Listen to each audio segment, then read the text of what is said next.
माझं वृत्तवाहिनीत आपल्या सगळ्यांचं स्वागत. वयाच्या काही ठळक घडामोडींकडे.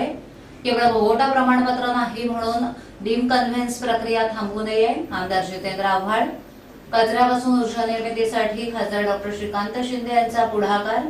आणि ठाण्यात पावसाची संततधार सुरूच.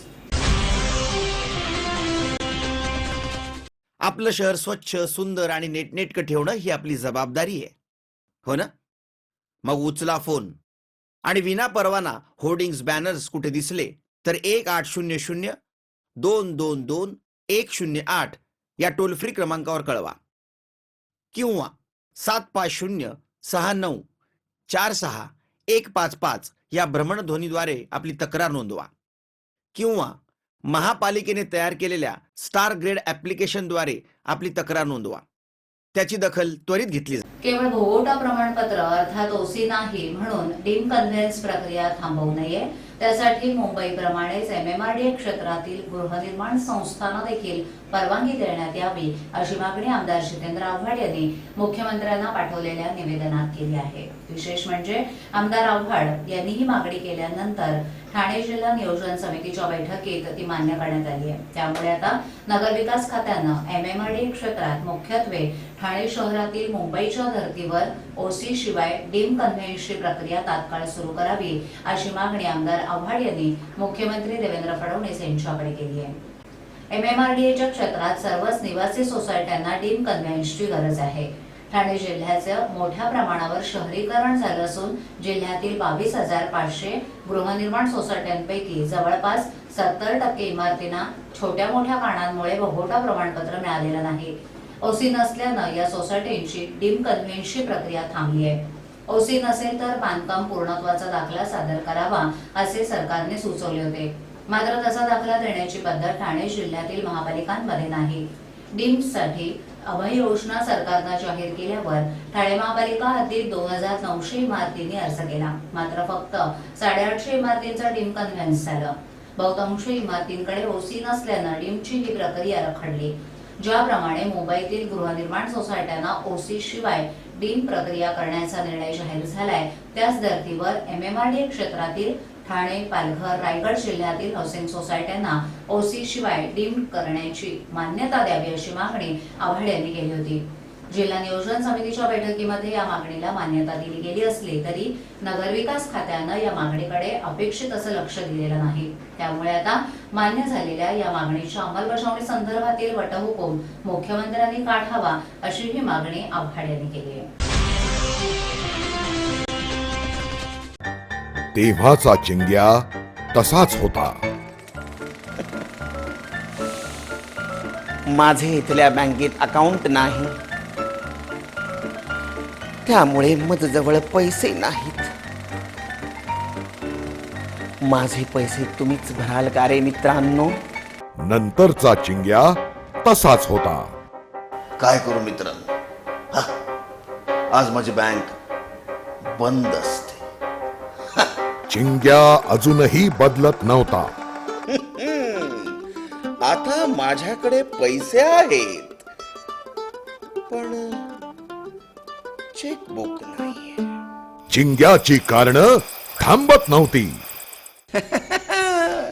आता मला मोबाईल मधनं पैसे ट्रान्सफर करता येतात बरं का. पण नेमकं त्याच बँकेचं ऍप माझ्या मोबाईल मध्ये नाही. बास, कारणं संपली. अरे पण उठा, फोन कर, ट्रान्झॅक्ट. ट्रान्झॅक्ट तुला पण माहितीये transact? Transact, zap, transact, app, transact, app.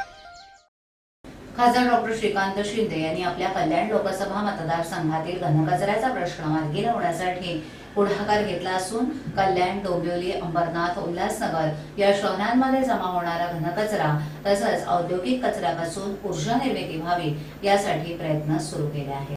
कचऱ्याचा प्रश्न सगळीकडेच आवासून उभा आहे. एकीकडे शहरांचं स्मार्ट सिटीत रूपांतर करण्यासाठी प्रयत्न सुरू असताना दुसरीकडे शहरांच्या वेशीवर कचऱ्याचे डोंगर उभे राहत आहेत. त्यातच औद्योगिक कचऱ्यामुळे प्रदूषणाच्या समस्येत आणखीन भर पडतेय. कचऱ्याच्या समस्येमुळे शहरांचं आरोग्य बिघडलंय. त्यामुळेच कचऱ्याच्या प्रश्नावर कायमस्वरूपी तोडगा काढण्यासाठी कल्याण लोकसभा मतदारसंघाचे खासदार डॉक्टर श्रीकांत शिंदे यांनी कंबर कसली असून घनकचरा तसंच औद्योगिक कचऱ्यापासून ऊर्जा निर्मिती करण्याबाबत चाचपणी सुरू केली आहे।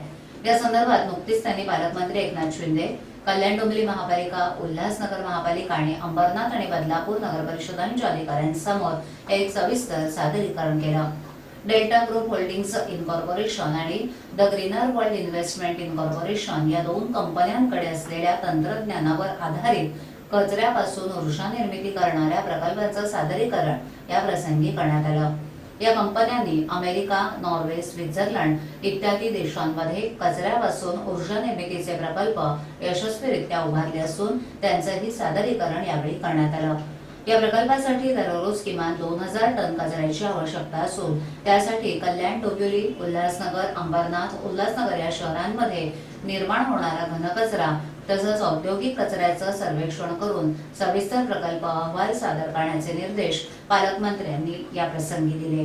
या बैठकीला जिल्हाधिकारी डॉक्टर महेंद्र कल्याणकर, कल्याण डोंबिवली आणि उल्हासनगर महापालिकांचे वरिष्ठ अधिकारी, अंबरनाथ आणि बदलापूर नगरपालिकांचे मुख्याधिकारी, कल्याण डोंबिवलीचे महापौर राजेंद्र देवळेकर, अंबरनाथच्या नगराध्यक्षा प्रज्ञा बनसोडे, बदलापूरचे नगराध्यक्ष वामन म्हात्रे उपस्थित होते। कल्याण डोंबिवली महापालिकेच्या वतीनं उपरडे इथे घनकचरा व्यवस्थापन प्रकल्प उभारण्याची प्रक्रिया सुरू असून या प्रकल्पासाठी देखील त्याच ठिकाणी जागा उपलब्ध करून देण्याबाबत किंवा या चारही महापालिका नगरपालिकांना एकत्रितरित्या सोयीची होईल अशा अन्य एखाद्या जागेची चाचपणी करण्याचे निर्देशही शिंदे यांनी यावेळी दिलेत। आज सकाळपासूनच ठाण्यात संततधार पाऊस पडतोय। या पावसामुळे ठाण्यावरून मुंबईच्या दिशेनं जाणाऱ्या गाड्या धीम्या गतीनं चालू होत्या, त्यामुळे कामावर जाणाऱ्यांची सकाळीच तारांबळ उडाली। यामुळे लांबच लांब गाड्यांच्या रांगा धीम्या गतीनं जात होत्या। आतापर्यंत ठाण्यात 50 मिलीमीटर पावसाची नोंद झाली असून एकूण 1344 मिलीमीटर पावसाची नोंद आहे, तर मागील वर्षी एकूण पावसाची नोंद 1437 इतकी झाली होती। या संततधार पडणाऱ्या पावसामुळे वाहतुकीवर परिणाम जाणवला असून सकाळपासूनच वातावरण ढगाळ होतं। दरम्यान येत्या 2 दिवस अशी संततधार पडण्याची शक्यता हवामान खात्यानं वर्तवली आहे। नागपूर जवळच्या हिंगणा येथे मुंबई नागपूर समृद्धी महामार्गासाठी शेतकऱ्यांकडून थेट जमीन खरेदीचा शुभारंभ झाल्यानंतर ठाणे जिल्ह्यातील शहापूर तालुक्यातील शेतकऱ्यांची खरेदी खतं तयार करून जमीन विक्रीची किंमत थेट शेतकऱ्यांच्या बँक खात्यात जमा करणं सुरू झालंय। या खरेदी प्रक्रियेचा शुभारंभ ठाणे जिल्ह्याचे पालकमंत्री एकनाथ शिंदे यांच्या हस्ते करण्यात आला। शेतकऱ्यांवर कोणत्याही प्रकारचा दबाव टाकण्यात येत नसून मी स्वतः या खात्याचा मंत्री आणि अध्यक्ष या नात्यानं शेतकऱ्यांशी बोलतोय असं सांगून पालकमंत्री म्हणाले की मी नागपूर इथेही शेतकऱ्यांना ते या विक्रीबाबत समाधानी आहेत का, तसंच त्यांच्यावर कुठलाही प्रकारचा दबाव नाही याची खात्री केली आहे। ठाण्यात देखील शेतकरी स्वखुशीने या महामार्गाला जमीन देण्यासाठी पुढे येत असून त्यांच्या बँक खात्यांवर पैसे जमा होत आहेत की नाही याची मी खात्री करतोय। ज्या शेतकऱ्यांची जमीन खरेदी करून खरेदी खतं तयार करण्यात आली त्यांची खरेदी खतं तसंच त्यांच्या बँक खात्यात पैसे जमा झाले आहेत का ते पालकमंत्र्यांनी तपासलं।